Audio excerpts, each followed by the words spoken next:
Welcome to TheoDisc, the WTC Theology podcast. I'm your host, Kenny Innes, and if you've never checked WTC out, then I'd recommend visiting our website, wtctheology.org.uk. We make part-time, university-validated theological study accessible to the whole church. That means you. And once you've done that, then you can pop back over here and carry on listening to this episode with Dr Amy Brown Hughes. I'll be talking with Amy about a topic that has often been left for youth groups to discuss nervously. That's the topic of virginity. In her work in historical theology, Amy has explored the ways that, for the church, virginity has historically been about more than just sexual abstinence, but was a calling, an identification with Christ and the church, and a theological category in its own right. We'll talk about the ways perceptions of celibacy and marriage have changed, and how we might learn from the early church to reclaim the virtues of chastity, faithfulness, and integrity in our personhood. Amy teaches Patristics at WTC and is an associate professor of theology at Wheaton College. She holds a BA in Theology and Historical Studies from Oral Roberts University, a Master's in General History of Christianity, and a PhD in Historical Theology with an emphasis in early Christianity, both from Wheaton College. She's the author, with Lynn Cohick, of Christian Women in the Patristic World. Her research interests include Eastern Christianity, Trinitarian and Christological thought, Christian asceticism, theological anthropology, and highlighting the contributions of minority voices to theology, especially those of women. She's also a co-host for the theology stream of the Biblical Studies and Theology podcast, OnScript. I hope you enjoy this conversation with Amy.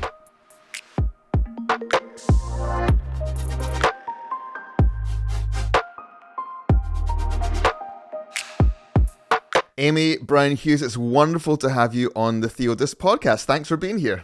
I'm so happy to be here. It's been a while, been trying to get you on, and finally. I'm here. I am the unicorn that you have been hunting for. Here I am. Listen, just go ahead and build it up right from the beginning. That's great.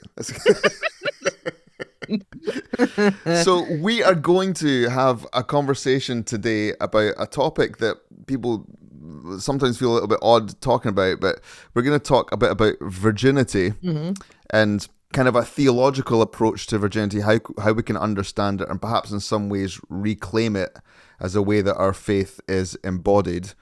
But before we get to that, we have to ask you 3 questions so we get to know you a little bit more. This is for first-time guests only, so next time you come on, you don't have to do this. Not important for me to be known the second time, just the first time. Exactly. Also, I love how you gave that whole introduction, and they're like, we're not going to talk about that yet. We're teasing. Teaser. Okay, I love the teaser. We're teasing, that's right. So 3 categories. These are things that you return to. So a book that you return to, a food or a meal that you return to, and a location, a place that you return to. So let's go for a book first. Jane Eyre. I have read that one multiple times. I don't know what it is about that story, but that's a particular one that I've returned to. It's a little bit more maudlin than Jane Austen. There's something about it. It's a little darker. Yeah. And something about that I am drawn to regularly. Cool. Yeah. What about a food or a meal? Food or a meal. I would say that there's a particular little Italian restaurant, kind of hole in the wall, in Salem, where I live in Massachusetts. And it's just a really sort of simple pasta dish there. It's not super fancy, but I just associate it with kind of celebration and time with family. And I don't know if it probably makes it taste better, but also the place is just so small and little and vibrant. And I just kind of always think about that meal there as special. Nice. The hole in the wall places are the best. That's it. And then a location or place that you return to. Yeah. So I'm originally from Colorado. So that's in the West, not the Midwest, the West in the United States. I grew up right in front of the Rocky Mountains. So I saw Pikes Peak, one of the sort of most classic mountains in the United States, out my window every morning. Wow.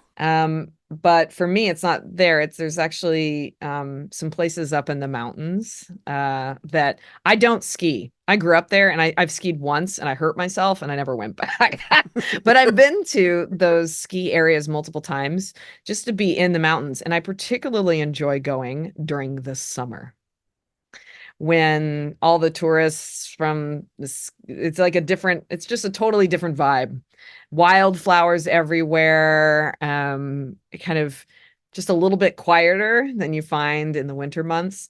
And there's just something about seeing these mountains when they're covered in flowers that just really, and the air is just it's thin, um, in the silence when you get up that high. Yeah. It's just quiet, and I just really appreciate that. Wonderful. Oh, thank you. Great. Now we kind of have a little bit insight into your personality. So let's kind of turn to what we're going to talk about today.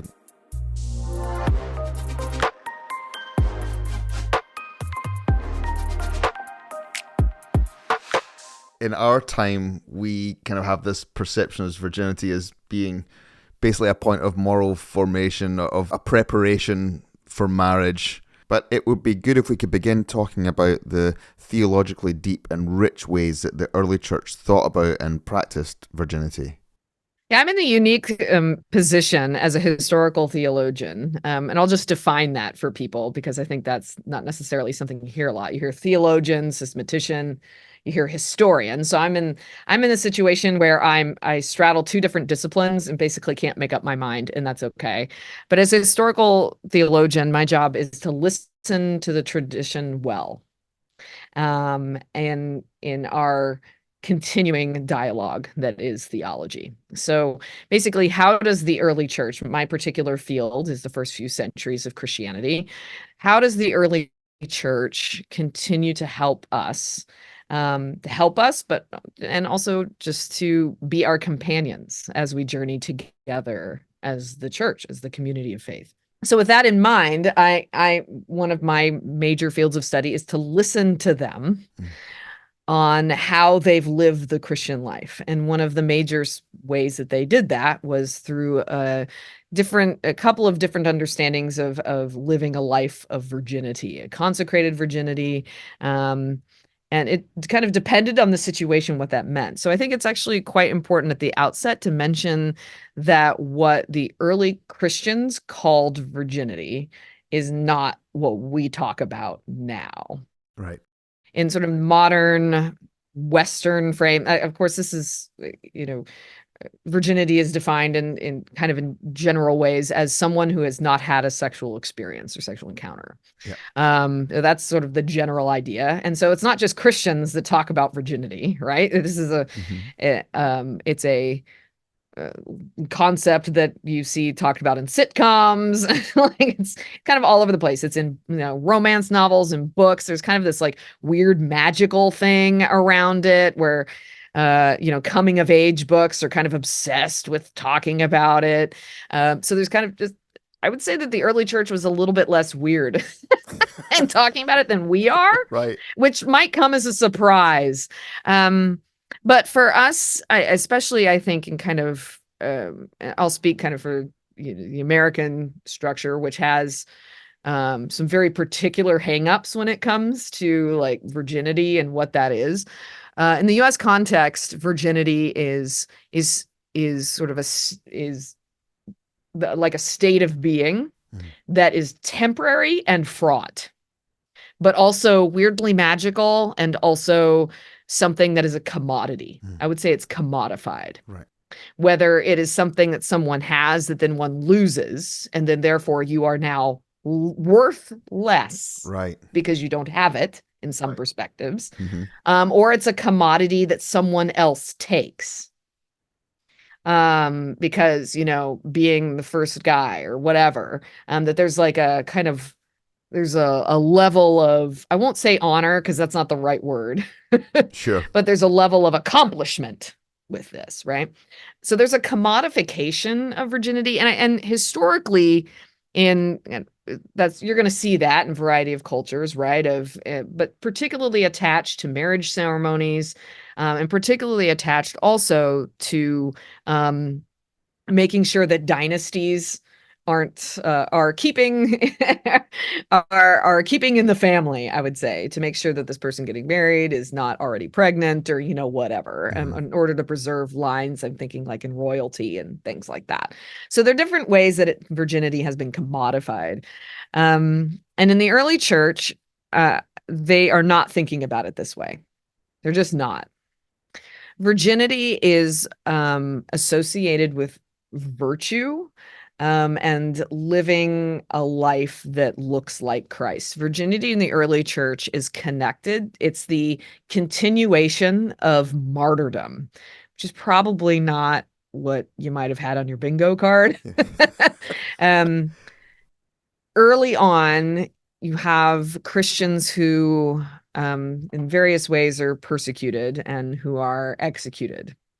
And when the early church no longer had the situation where they were being hunted down and killed after the Edict of Milan in 311, 312, under Constantine, then you have a situation where Christians still have the memory of persecution, where they are still trying to figure out what does it look like to have fellowship with Christ in his sufferings, to experience the power of the resurrection. And so another way that has been described is the long martyrdom. It's associated with Paul talking about how I die daily.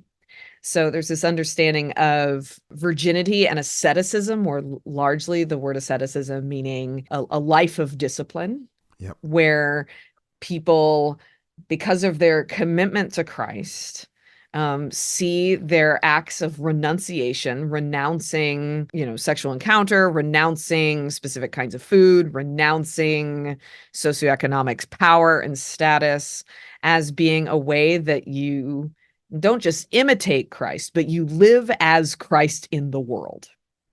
So virginity, you could be a virgin. And this is another way that it's different than modern days. You could be a consecrated virgin after having been married. Right.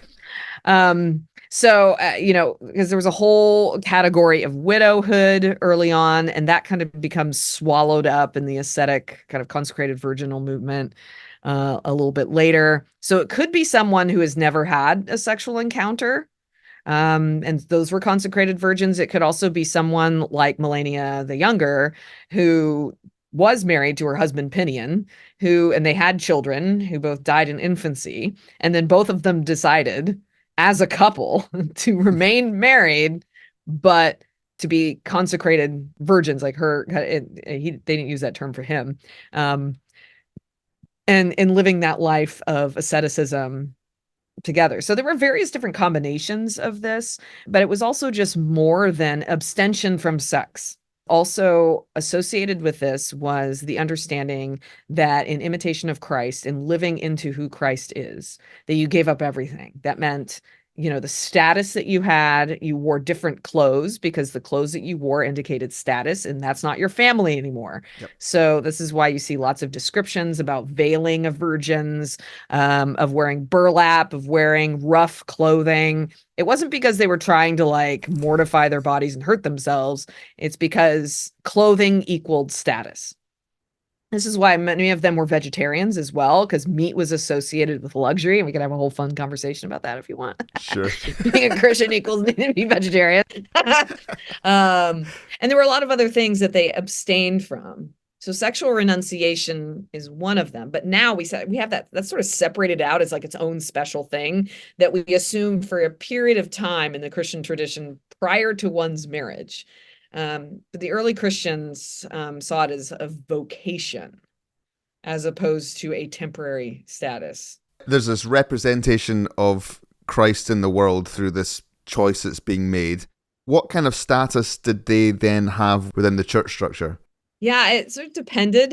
There were either in the time frame, and also there were some distinctions between the Western Church and the Eastern Church. Sure. That distinction doesn't always help very much. The Eastern Church being kind of, physically East and also Greek speaking, and then you have the Western Church being sort of more physically West and Latin speaking. That binary doesn't always hold, but there is some distinction that we see here. Mm-hmm. In the West, there was much more of the vocation was, they were really concerned kind of about um, consecrated virgins remaining consecrated virgins. Okay. So throughout history, you're going to see a lot of conversation about like protecting them so that they represent the purity of the church.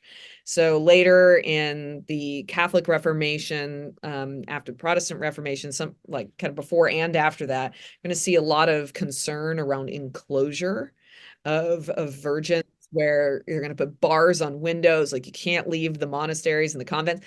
And what's really funny to me about this is that pope after pope after pope had to keep issuing orders of enclosure because these virgins would not stay in the convents. They just kept leaving. They kept going, and not because they were like leaving their lives, but they were going out and they were ministering to the poor and they were preaching and they were doing all this stuff. And they're like, no pope's gonna tell me what to do. And they ended up having to put like locks on them, and they would even move entire convents like away from the populace so they could go over there and be holy over there where no one would come near them. Right. So some of it was a bit of containment. I would say that we have a containment narrative a little bit more in the West, which I do think that we are dealing with a little bit of the excesses of that even still now. Mm-hmm. In the early Christian East, you see they were not as obsessed with that. There was a lot more kind of theological material around virginity, thinking about Gregory of Nyssa's treatise on virginity, which is actually written to men. It's one of the few pieces that we have in Christian history about a life of virginity that is not written to women. But this is specifically written to men, and how virginity is a space where you live out the whole of all of the virtues come together in Christ, where you become like Christ, you embody the virtues in the world. They're establishing monasteries and also even being empresses. I think of Empress Pulcheria, who presided over the Council of Chalcedon in 451, in order to protect herself and her little brother when their father suddenly died. And her brother Theodosius II, I think, was only 7 at the time, and she was 13. She declared herself a consecrated virgin. In other words, you can't marry me off. I'm staying right where I am. Right. And then she turned her whole palace into a monastery. Like, come at me, bro. And then like put her brother through Emperor Charm School for one. And basically to protect their family's dynasty and power. We have examples of consecrated virgins doing all sorts of things, but they were out in society. They weren't kind of what we might have is the stereotype of being in a church that you don't see them very much. They're kind of in their own convent. Not all virgins in the West are like that, but we have a stereotype that comes from that. Sure. In the East, they like to build stuff. They were also patrons. A lot of these women had been married at some point, and had a lot of money.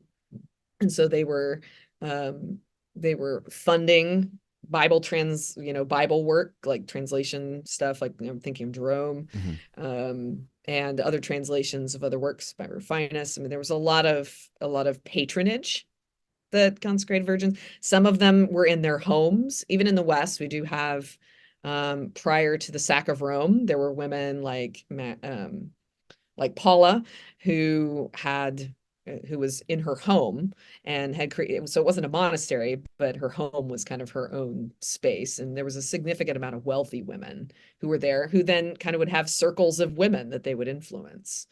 And those were extremely effective and really important for the theological development of the church.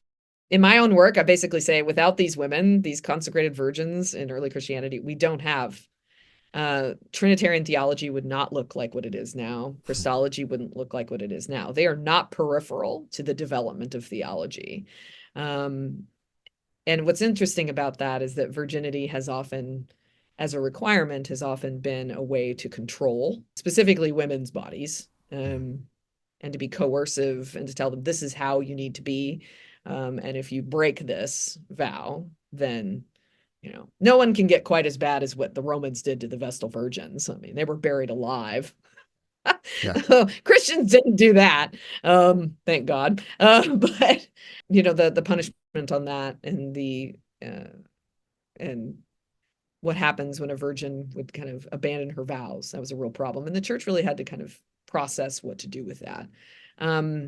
But the way that it's sort of viewed now, all of the weight that we put on teenagers and young adults in the Christian community, it's not the same.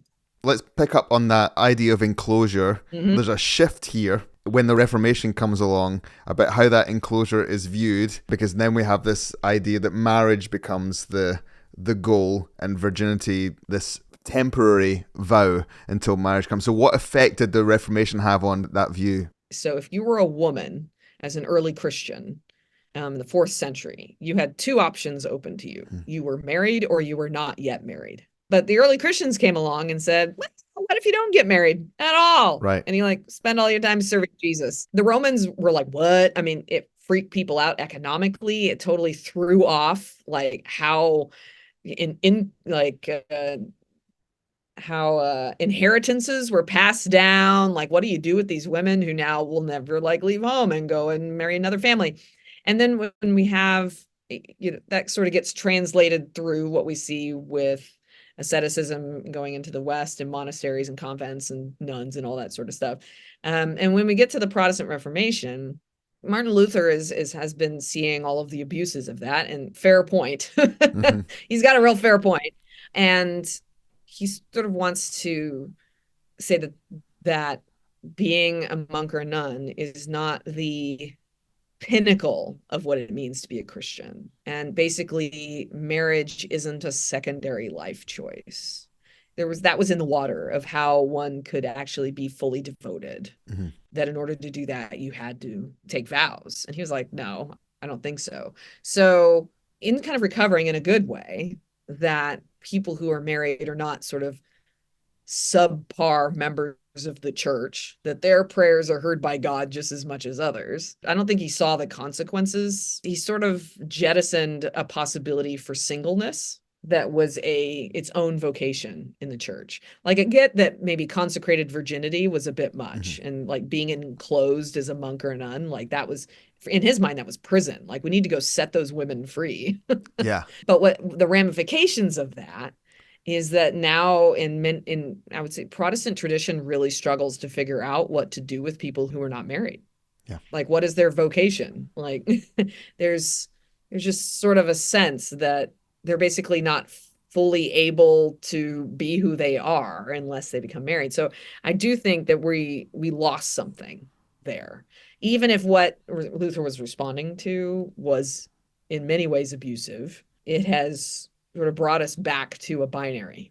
So you begin with this idea of virginity as this highest of callings, this representing Christ, and then it ends up with a sense of incompleteness. Yes. And I think we still see the ramifications of that now in our church culture. So how do we reclaim this idea of virginity as vocation? Probably not calling it virginity.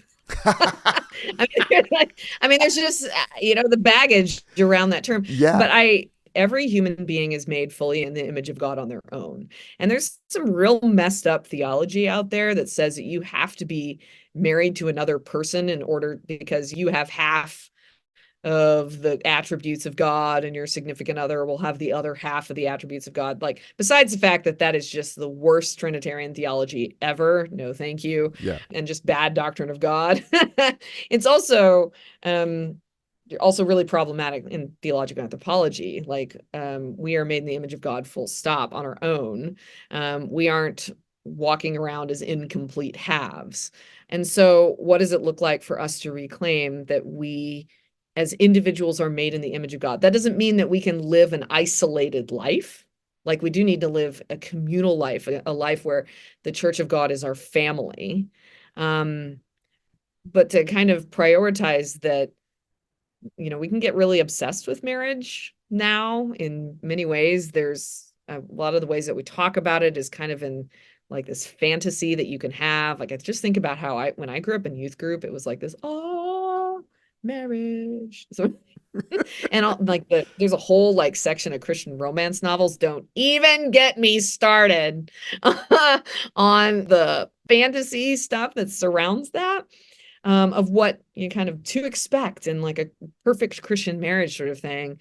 And we haven't helped our young people or even adults really feel like on their own they're made in the image of God. I mean, the fundamental relationship in the Christian church is not husband and wife, it's sibling, it's brother and sister. So I would really like to see, I actually think a way into this is a much more work on theologies around friendship, around different sort of formations of community, around what does it look like to embody virtue throughout your life as a part of community that isn't attached to gender stereotypes or gender roles. There's a whole conversation we could have about how gender roles intersect with that. We don't have time for probably. But the expectations around that, where starting from a sort of Galatian space of there's no Jew nor Greek, no slave nor free, no male nor female, and seeing the image of God as our basis, and then our relationship with one another. How then do we need one another? We need to talk about how we need one another, and we all image God and we all image Christ and follow Christ and have the Spirit dwelling in us, making us more like Christ, embodying those virtues. And then how do we do that together with one another that helps us to feel loved and like we belong, that we are desiring beings, that our bodies are not our enemies, our desires are not inherently evil? What does it look like to be more honest about what it looks like to have intimacy among the people of the body of Christ? I just think about some of the accusations that were thrown at the very early Christians. So Right. they were accused of cannibalism because we eat the body and blood of our Savior. So of Yeah. course, the early Christians were also accused of incest because of the sort of familial language they used with one another, which is not what they did as a society. So like calling one another brother and sister and giving each other kisses and all this sort of stuff seemed very sort of out of bounds and weirdly too familiar in that space. I just think about how isolated we are, how we struggle to show affection with one another without it being sexualized. I think of the damage in some spaces in evangelicalism where men and women can't even have friendship without there being some issue there that we're deeply concerned about. Like every encounter has some kind of sexual overtone or undertone to it, Mm. where you can't even ride in a car together without the appearance of evil and all this sort of stuff. And so we have cast each other as being problems. And I really think that there needs to be a significant amount of recovery of a space of connection and affection and intimacy where we just assume that maybe marriage isn't the only way to have a fulfilling life. Because I mean, the reality is not as many people are getting married. Some of that is because they're not finding someone, and some of that is because they don't want to. Um, and then we have a whole slew of people who do get married and who then divorce for various reasons. So, how are we presenting Christian discipleship in a way where people can bring themselves to it, where they can grow starting from where they are, as opposed to, oh, you missed the boat. Well, that stinks to be you. Like, kind of to do the youth pastor, like, well, you're not a virgin anymore. So, you know, I remember, being in youth group and passing that rose around. Who wants the rose? You took a rose and you took a petal off. Yeah.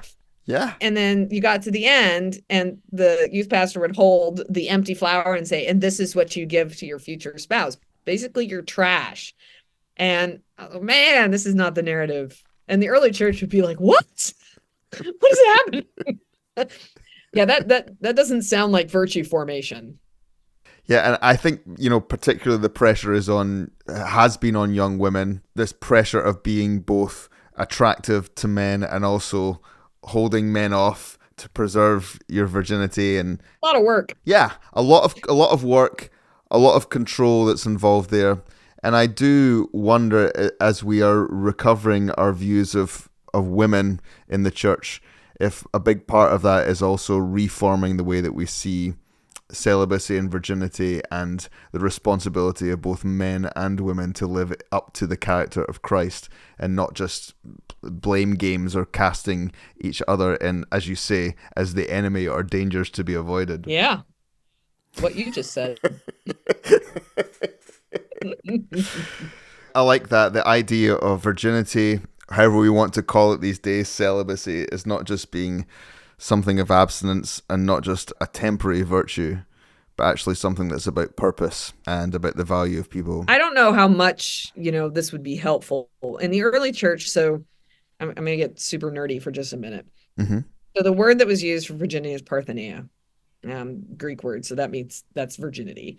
But in the early church's understanding of what it meant to live a virginal life, which was like a theological category, there was several different terms, including that one. So parthenia was one of the terms, but there was also sophrosine, which is the life of temperance or moderation.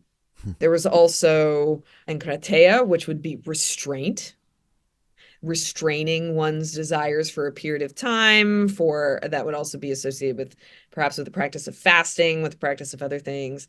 There was also hagneia, being the umbrella virtue. And that's the one that we translate now as chastity.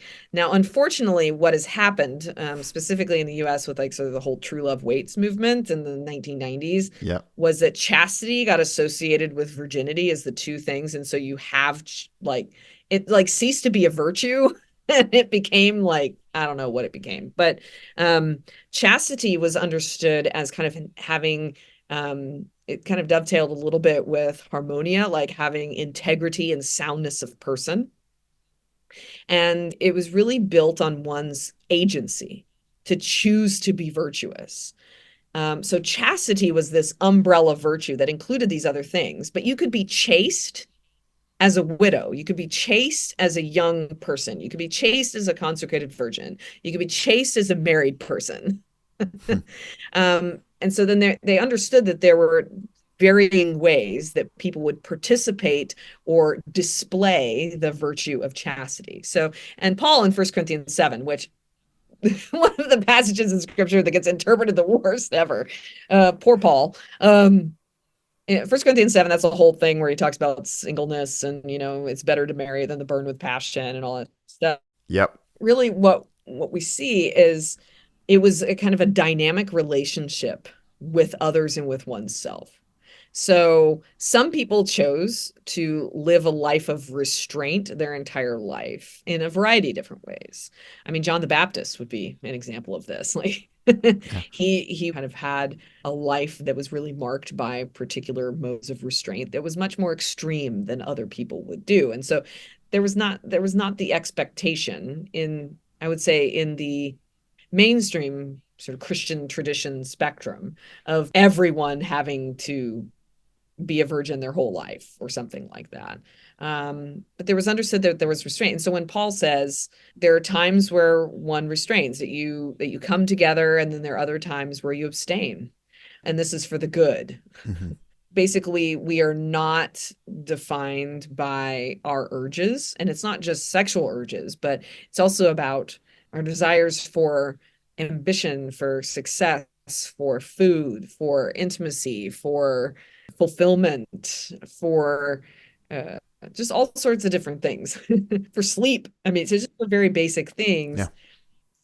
We need to recover a sense of dynamic understanding of restraint with our own desires, recognizing them as fundamentally good. But also, it's not always good to eat pie. Just like it's it's not always good. It's not a fundamental good to always have success at everything, to win at everything. Mm. It's not always good to take up space. Sometimes we need to give space for others. So we have to learn how to live with one another, and that means actually we practice restraint every single time we get in a car, I should hope. We practice abstinence when we have a surgery and we're not supposed to lift more than 5 pounds. So we're used to this. But the question is how do we recognize the capacity for each of us to seek discipleship that is flourishing, and also recognizes that following Christ is not a life of scarcity. It's not a life of unqualified, like, I can't do anything fun anymore. Well, Amy, we've kind of come to the end of our time. I think I love that idea of chastity, of being those in a world that's just full of excesses and everything all the time, of how we live as a community who are faithfully exhibiting Christ in the way we deal with our urges, and turn that into love for one another, love for God, and love for the world that we inhabit. Thank you for spending the time, and hopefully you'll come back again in the future and we'll talk more. Appreciate you, Amy. Oh, I would love to do so. Thank you for having me.